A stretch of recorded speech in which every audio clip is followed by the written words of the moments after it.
Lumbar spine की MRI कैसे read करते हैं, how to read lumbar spine MRI. तो मैं ए टू जेड आपको पूरी जानकारी दूंगा और काफ़ी कुछ सीखने को आज के इस वीडियो से मिलेगा। रिपोर्ट को कैसे पढ़ते हैं, लंबर स्पाइन की एमआरआई को क्या क्या प्रॉब्लम होती हैं, डिस्क बल, हर्निएशन डिस्क और एंटेरोलिस्थेसिस, पोस्टेरोलिस्थेसिस, स्पॉन्डाइलोलिस्थेसिस, जितनी भी सारी प्रॉब्लम होती हैं वो मैं आपको इस एमआरआई में मैं एक्सप्लेन करूंगा और मैं इसमें दिखाऊंगा आपको। इस एमआरआई में बहुत सारी प्रॉब्लम है, तो इसमें से आप अपनी एमआरआई को खोल के बैठना और मेरे को आप देखना आप और मेरे को कमेंट सेक्शन बताना आपको कौन सी प्रॉब्लम है। तो मैं आपको पूरी जानकारी ए टू जेड आज के इस एमआरआई के वीडियो में मैं आपको देने वाला हूं। हालांकि मैंने बहुत सारे पहले भी वीडियो बनाए हैं। तो चलते हैं, देखते हैं कि एमआरआई रिपोर्ट में क्या क्या हमारे आता है, क्योंकि L4 L5 या डिस्क बल या नस दबी हुई तो सब जानते हैं, लेकिन उसकी और भी गहराई को कोई नहीं जानता।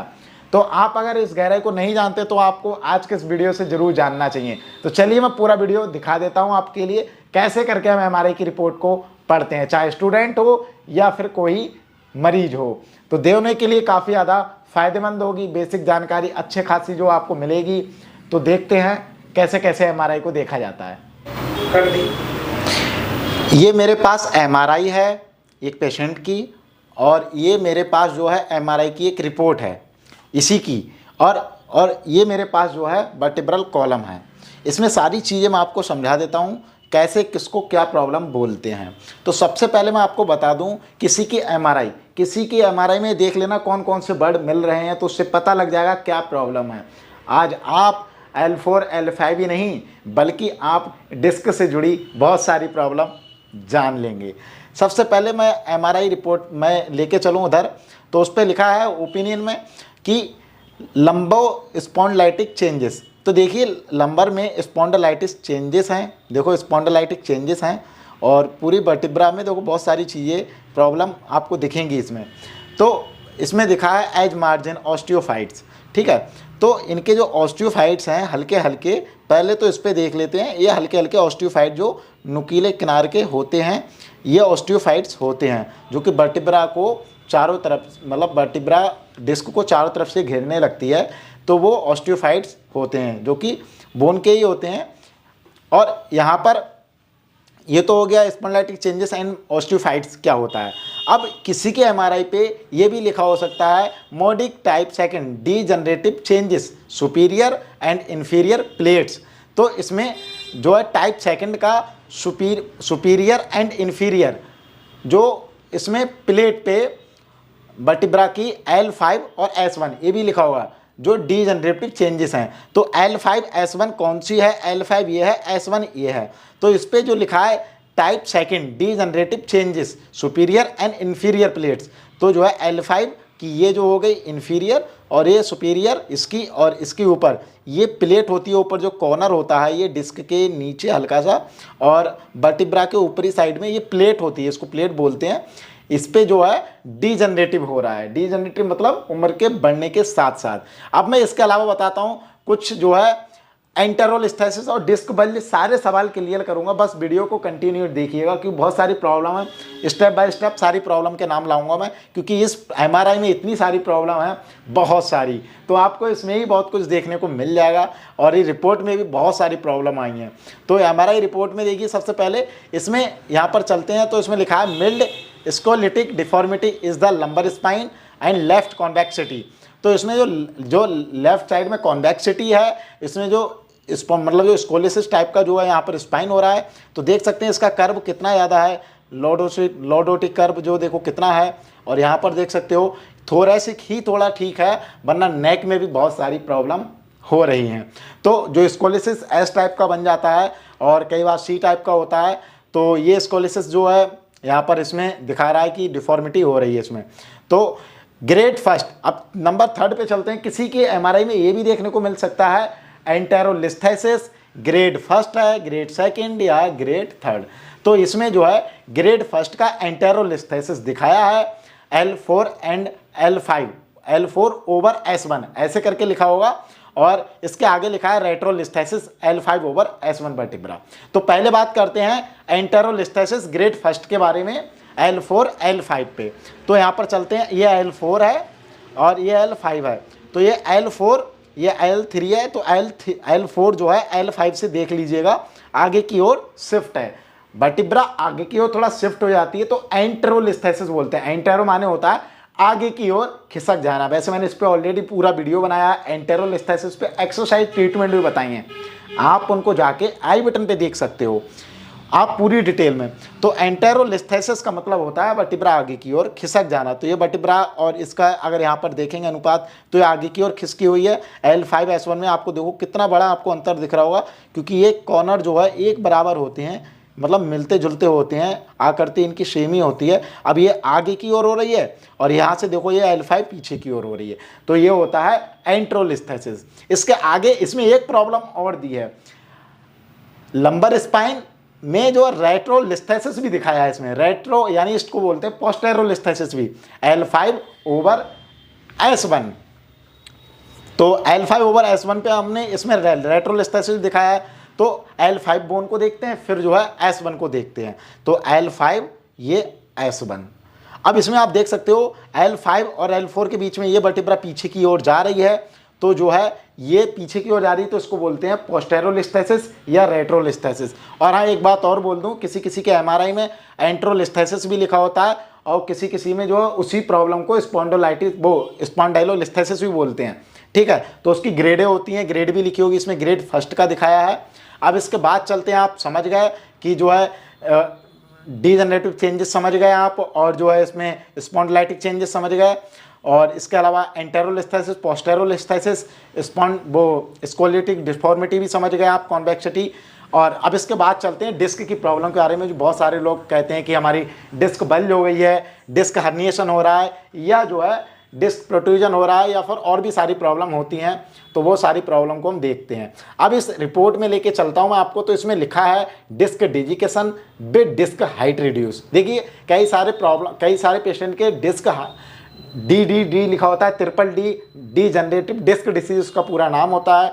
इसमें लिखा है डी मतलब disc desiccation with disc height reduce, यानी कि डिस्क की हाइट रिड्यूस हो गई है, यहाँ पर देख सकते हो ये सारी लेवल पे, और विद पोस्टेरोलैटरल डिस्क बल्ज।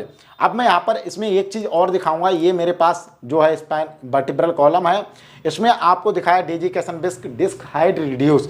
ये होती है डिस्क हाइट, ये देख सकते हो इन सबकी हेल्थी है। इसकी डिस्क देखो, ये देखो काला काला, ये आगे की ओर निकल गया है। अगर इस डमी में मैं आपको दिखाऊं तो ये रेड सा आपको जो दिख रहा है ना, यही डिस्क बल्ज होता है। अब ये डिस्क बल्ज हो गया है। अब एंटेरोलिस्थेसिस मतलब एंटीरियर साइड होगा तो किसी किसी का आगे की साइड होता है, किसी किसी का पीछे की साइड। तो बहुत सारे केसों में पीछे की साइड ही ज़्यादा होता है, आगे की साइड तो बहुत कम होता है। अब हम बात करते हैं इसमें एंटीरियर और पोस्टीरियर क्या होता है, मतलब एंटीरियर डिस्क बल्ज है या पोस्टीरियर डिस्क बल्ज है, मतलब आगे की ओर निकली है पीछे की ओर। तो सबसे पहले समझ लेते हैं, पीठ का पिछला हिस्सा होता है वो पोस्टीरियर होता है, और पीठ का अगला हिस्सा जो होता है मतलब पेट की साइड वाली वर्टिब्रा होती है ये, तो ये होती है एंटीरियर, इसको अगले का हिस्सा बोलते हैं। अब इसमें एक बात और करते हैं, ये रेड से जो हमारे स्पाइनल कॉर्ड में जो है हमारे जो यहाँ वर्टिब्रल कॉलम में जो हमारे दिखाया है पोस्टेरोलैटरल डिस्क बल्ज। अब यहाँ पर डिस्क हाइट जो है या डिस्क जो इसकी रिड्यूस दिखाया है, अब हाइट के साथ में डिस्क बल्ज भी दिखाया है। अब डिस्क बल्ज तो इसमें लिखा है, पीछे MRI में ये भी लिखा होगा लोगों की पोस्टेरो साइड में निकली है या एंटीरियर साइड में लिखी हो तो एंटीरियर लेटरल लिखा होगा, पोस्टीरियर साइड में मतलब पीछे की ओर लिख रही होगी तो पोस्टीरियो लेटरल। तो इसमें लिखा है पोस्टेरो लेटरल डिस्क बल्ज। अब इसके आगे और भी चीज़ लिखी है, विद फेसिटो लिगामेंटम हाइपरट्रॉफी। वो आगे चीज़ मैं आपको बताऊंगा उसका मतलब क्या है फेसिटो लिगामेंटम हाइपरट्रॉफी का, लेकिन मैं आपको बताता हूँ पोस्टेरो लेटरल डिस्क बल्ज अगर किसी के MRI में लिखा है, देखिए आपके MRI में क्या वर्ड लिखा है, तो आप उसमें मैच करेंगे कि पोस्टेरो यानी पीछे की साइड पोस्टेरो, अब लेटरल की साइड मतलब बाहरी साइड में ये जो आते हैं ना हमारे नर्व रूट, ये लेटरल साइड में होते हैं। तो ये लेटरल साइड में जो नर्व रूट को प्रेस कर रही है ये डिस्क बल्ज, यानी कि ये डिस्क निकल गई है। अब इसमें ये भी लिखा होगा कि कौन से लेवल पे है ये डिस्क निकली हुई। तो यहाँ पर चलते हैं, इसमें एक चीज़ और लिखी है जो लेफ्ट लेटरल, देखो इसमें लिखा है लेफ्ट लेटरल, यानी कि बाएं पैर के बाहरी साइड में इसमें निकली है। इसमें तो मैं डमी पे जो मैं आपको दिखा रहा हूँ इसमें राइट साइड में, लेकिन ये MRI है पेशेंट की, इसमें जो है हमको पीछे और आगे ही दिखाएगा। लेकिन अगर मैं इसमें दिखाऊं तो लेफ्ट और राइट में, तो ये लेफ्ट पैर के जो है बाएं साइड में निकली हुई यहाँ पर डिस्क है, जो डिस्क बल्ज है या उभार है, ये डिस्क जो है उभर जाती है या निकल जाती है दब के, तो उसको डिस्क बल्ज बोलते हैं। तो ये डिस्क बल्ज की बात हुई। और फेसिटो लिगामेंटम हाइपरट्रॉफी भी कई सारे पेशेंट की रिपोर्ट में देखने को मिलता है। ये क्या होता है? तो फेसिटो हाइपरट्रॉफी लिगामेंटम जो है, तो वो ये होता है कि जो हमारे फेसिट जॉइंट होते हैं, फेसिट जॉइंट के बीच में जो हमारे ऑस्टियोफाइट्स बन जाते हैं, इसके बीच में एक जो है गद्दीदार कुशन टाइप की हल्का वो होता है, फ्लूइड टाइप का, तो एक लेयर होती है वो घिस जाती है, तो इसमें जो है वो रिड्यूस हो जाती है इसकी लेयर, तो उसके लिए जो है फेसिटो लिगामेंटम हाइपरट्रॉफी भी बोलते हैं। तो अब इसके बाद बात करते हैं लेफ्ट लेटरल रेसिस की बात हो गई और नैरोइंग की। लेफ्ट लेटरल रेसिस नैरोइंग, तो हमारे जो है रेसिस होते हैं, मतलब अगर डिस्क बल्ज हुई है तो डिस्क बल्ज के साथ में इस साइड में ये जो नर्व रूट जा रहे हैं और ये रेसे जा रहे हैं, तो इनको जो है नैक्रो मतलब जो है नैरोइंग करती है, मतलब सरकरी करती है, दबाव डालती है। अब हमारे L1 पे आके 1 2 3 4 5, ये L1 है, L1 पे आके हमारे जो है फोन बहुत आते रहते हैं हमारे,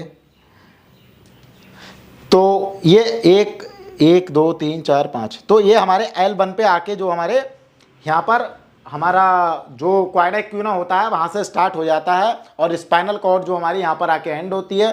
तो स्पाइनल कॉर्ड के जो क्वाड्रा इक्विना होता है उसके रेसे निकल के आते हैं, जैसे एक तार के अंदर बहुत बारीक बारीक से तार होते हैं। तो इस टाइप के हमारे जो है हमारे क्वाड्रा इक्विना में हमारे हल्के हल्के वायर टाइप के निकल के आते हैं, तो वो उनको जो है प्रेस कर देती है। लेफ्ट मतलब लेटरल साइड का बताया, बाएं साइड में पैर पेशेंट के बहुत ज़्यादा दर्द क्रिएट हो रहा होगा।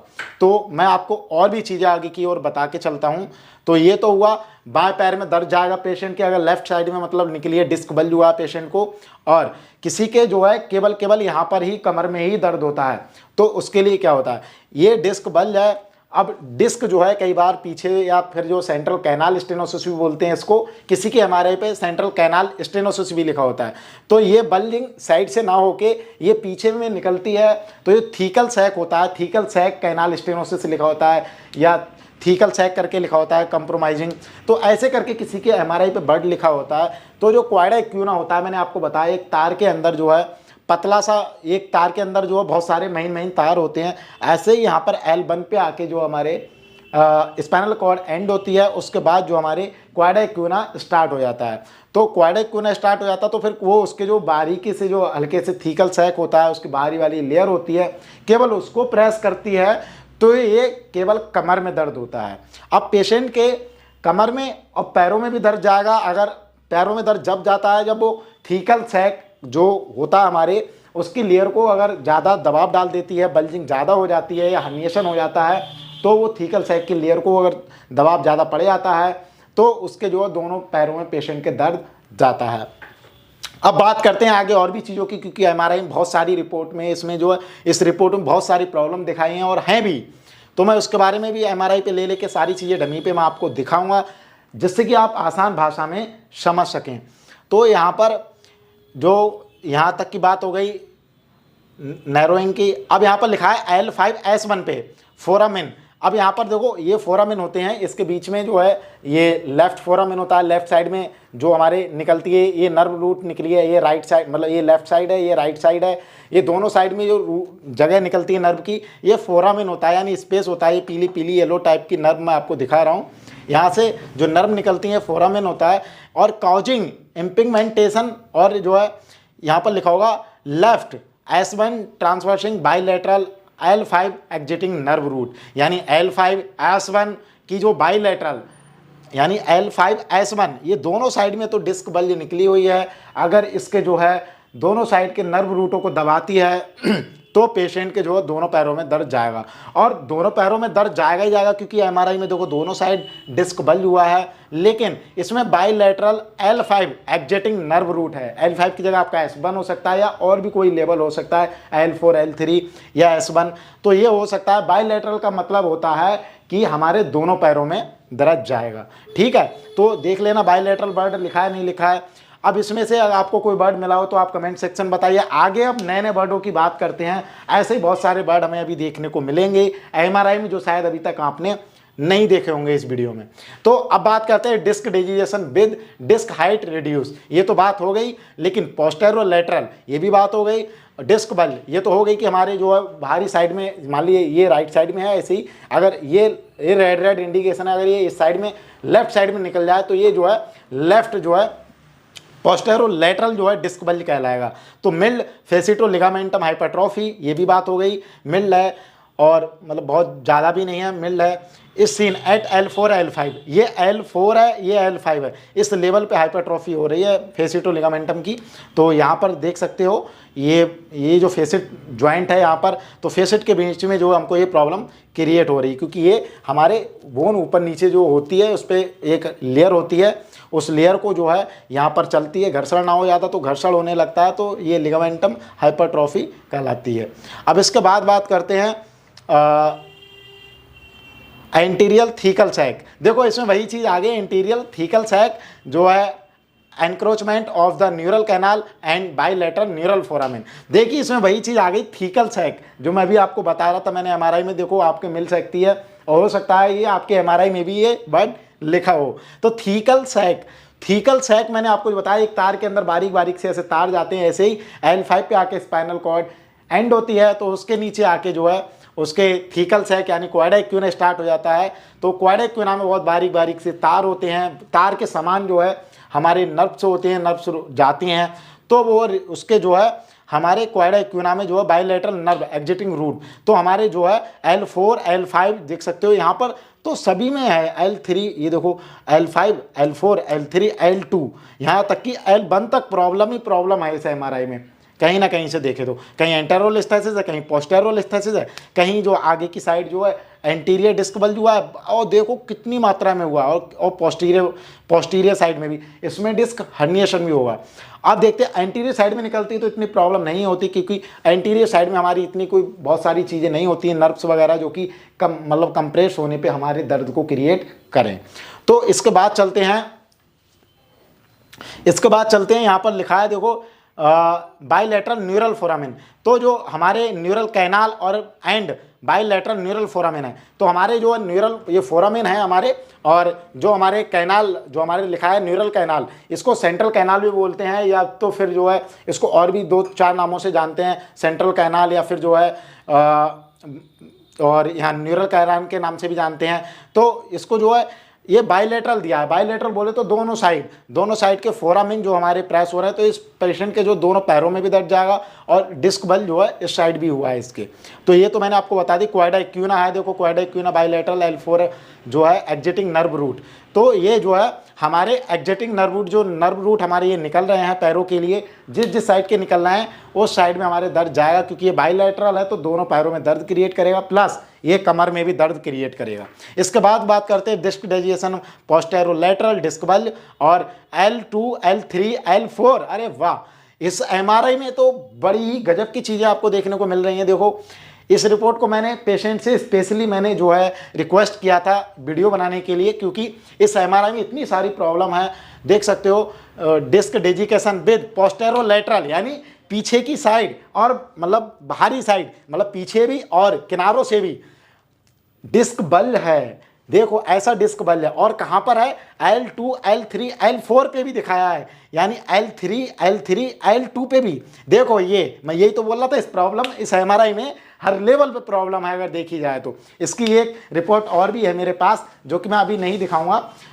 अभी इसमें जो मैं अभी नेक से या सर्वाइकल से रिलेटेड कोई बात नहीं कर रहा हूँ, तो मैं आपको केवल इसके बारे में बता रहा हूँ। अभी तो देखो यहाँ पर भी बहुत सारी प्रॉब्लम है, मैं इस पर भी बात नहीं कर रहा हूँ। टॉपिक अभी जो है लंबर स्पाइन MRI रीडिंग का चल रहा है। तो कैसे रीड करते हैं, तो इसमें जो है अब मैं बेसिक सी आपको आउटलाइन और दूंगा।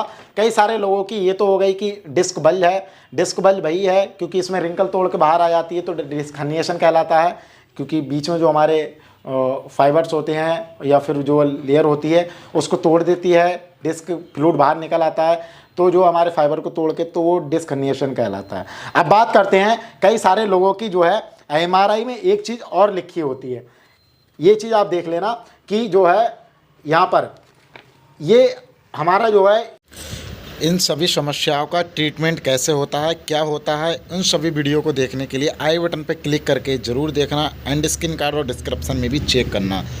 18.0 का डायमीटर mm में है, 18.0 mm, और L2 L3 यानी हमारे जो है L1, 1 2 3 4 5, ये हमारे L1 हो गया, ये L2 हो गया। इसके बीच में 18.0 का जो हमारा डायमीटर दिखाया गया है, और L2 L3 में हमारे जो है 13.5 का, यानी कि इसमें डिस्क बल हुआ है और डिस्क पे दबाव आया है, इसलिए 13 रह गया, 18 से 13।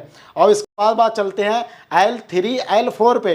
वाह, इसमें तो 9.7 आया है, यानी कि इस MRI में बात करें तो बहुत ही ज़्यादा डिस्क बल है, बहुत ज़्यादा जो है कंप्रेशन पड़ रहा है। और L4 L5 पे बात करते हैं, ये रह गया 8.3। वाह, आधे से भी आधा नहीं रहा, मतलब आधे से भी कम हो गया। बताओ 8.3 कहाँ 18 है L1 पे। इसके बाद L5 और S1 पे चलते हैं, मैं आपको दोनों ही चीज़ें दिखा देता हूँ। तो इस पर 8.3 mm डायमीटर जो है इसका जो है यहाँ पर स्पेस है। तो अब आप समझ सकते हैं कि इस पेशेंट को कितनी सारा प्रॉब्लम हो रहा होगा, और जिसका अगर 8.3 हो जाता है तो उसको बहुत सारी प्रॉब्लम हो जाती है, और कई बार तो डॉक्टर सर्जरी भी बोल देते हैं।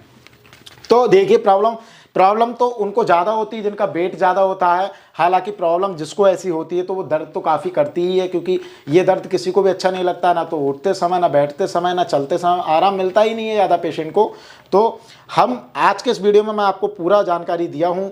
तो इस वीडियो में मैंने आपको बताया पेशेंट जो फैटी है या जिसका वेट काफ़ी हैवी है, तो उनको जो है प्रॉब्लम कुछ ज़्यादा होगी और उनके दबाव भी कुछ ज़्यादा आएगा डिस्क में, तो उनको पेन भी क्रिएट होगा। ये मैंने यहाँ पर दिखाया है। डिस्क का जो स्पेस होता है, ये होता है डिस्क के बीच जितनी मोटी ये नॉर्मल डिस्क होती है, ये सब डिस्क होती हैं, हर लेवल पे होती हैं। तो यही जो हमारे जब ज़्यादा दब जाती हैं, अब समझ लो अभी ये है, इसका आधा कर दिया जाए तो आधी डिस्क जरा सी बची, तो समझ लो पेशेंट को दर्द होगा, क्योंकि फिर ये डिस्क दबी हुई पीछे निकल जाती है और लंबे समय तक दबी रहती है, तो डिस्क सूख जाती है। फ्रेंड्स, मैंने कोशिश की है आपको इस वीडियो में पूरा समझाने की, आपको क्या प्रॉब्लम है इसमें, इस रिपोर्ट में आपको क्या देखने को मिला, आपकी रिपोर्ट में क्या शब्द लिखे हैं। प्लीज़ MRI को अपनी प्रॉब्लम को कमेंट सेक्शन में बताना कौन कौन से वर्ड लिखे हैं। और जब पेशेंट हमें मेडिकल टर्म में बात करता है तो हमें बहुत खुशी होती है। आजकल के पेशेंट L5 L4 वही बोलते हैं, यही हमको बहुत खुशी होती है, चाहे वो लोकल एरिया से बिलोंग करते हो या फिर जो है कोई सिटी या फिर गांव से, कहीं से ही बिलोंग करते हो। ठीक है, तो अब लोग जनरली ये नहीं बोलते कि हमारी नस दब रही है, अभी भी बहुत सारे लोग नस दब रही है बोलते हैं। तो उसके बारे में भी हमको डीपली जानना चाहिए कि नस किस लेवल पे दब रही है और किस साइड की दब रही है, हमारे पैर में दर्द क्यों जा रहा है, वो तभी पता चलता है जो हम एग्जैक्ट उसके बारे में पता कर पाते हैं। और फ्रेंड्स, इसके अलावा मैं बता दूं, मैंने इस पे तमाम सारी वीडियो बना रखी हैं सभी प्रॉब्लम के ट्रीटमेंट के बारे में। और हाँ, आप जाके आई बटन पे देख सकते हो, कायरोप्रैक्टिक ट्रीटमेंट भी काफ़ी बेस्ट होता है। जाके आई बटन पे देखना, एक्सरसाइज और भी जो आप घर पे कर सकते हो। I button and screen card and description को जरूर चेक करना, मेरे को फॉलो भी कर लेना, जो मैंने लिंक डिस्क्रिप्शन में दिए हैं इन पर जाके इंस्टाग्राम, फेसबुक, टेलीग्राम जो भी मैंने दिया है, तो ग्रुप में जाके ज्वाइन हो जाना और फेसबुक पर मेरे को फॉलो कर लेना। तो फ्रेंड्स, ये MRI में होता है। तो वीडियो कैसा लगा कमेंट सेक्शन में बताइए। वीडियो काफ़ी लंबा हो चुका होगा, लेकिन मैंने बताने में वैसे कोई कमी नहीं रखी है। फिर भी आपको लगता है आपकी तरफ से कोई आपकी MRI में नया शब्द लिखा है तो मेरे को कमेंट सेक्शन जरूर कीजिएगा। नेक्स्ट जो है वीडियो आपके उस पर जरूर लाऊंगा मैं, और ऐसे ही सभी प्रॉब्लम पे मैं वीडियो बनाते रहता हूँ। आप जाके चैनल पे मेरा नाम, मतलब यूट्यूब सर्च पे जाके मेरा नाम डालिए, अपनी प्रॉब्लम का नाम डालिए, मेरे वीडियो आपके सामने उसी प्रॉब्लम के आ जाएंगे। तो सभी टॉपिक मैंने कवर किए हैं। मैं मिलता हूँ क्वेश्चन वीडियो के साथ में, तब तक के लिए जय हिंद, वंदे मातरम, अपना रखिए ख्याल।